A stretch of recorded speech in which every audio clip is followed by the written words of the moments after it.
نبخشی خودت تنها بری پیش رئیس بخشداری؟ چرا فکر میکنم اینجوری اصلا بهترم هست. آره باشه. البته راستش من دوست ندارم با تو پیام با هم بریم پیش رئیس بخشداری. خب مشکلی نیستش. اگر اینطوری فکر میکنی باشه، هر جور میلته. باشه.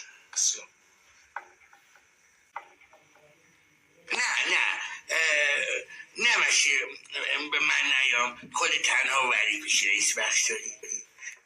خب باشه. میخوای اصلا برو یه نیم ساعت یه قدمی بزن بعد برگرد با هم بریم براره.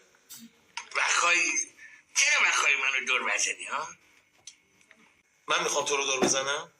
چرا حرف تو دهن من میذاری؟ خودت میگی دوست نداری بیای پیش رئیس بخشداری. حالا باشه با هم بریم پیش رئیس بخشداری. ببین هر کاری دوست داری انجام بده، فقط روی اعصاب من راه نرو. خب تو خوشحال نباشی که من با تو بیام پیش رئیس بخشداری ها؟ من اصلا چرا باید خوشحال بشم یا ناراحت بشم؟ اصلا به من چه مربوطه؟ بذار ببین روشنت کنم. اومدن و نیومدن تو پیش بخشدار هیچ فرقی برای من نداره. مفهومه؟ مفهوم بید. پس اجازه بده من نبایم با تو پیش رئیس بخشداری. بابا چی میگی؟ شماها چی میخواین از جون من؟ بابا دست از سرم بردارین. اون از اون شیفرات اون سالت در پیچش این از جنابالی. شماها مریضی. دکتر میخواین. من دوست ندارم با تو بیام پیش رئیس بخشداری. خب نبایم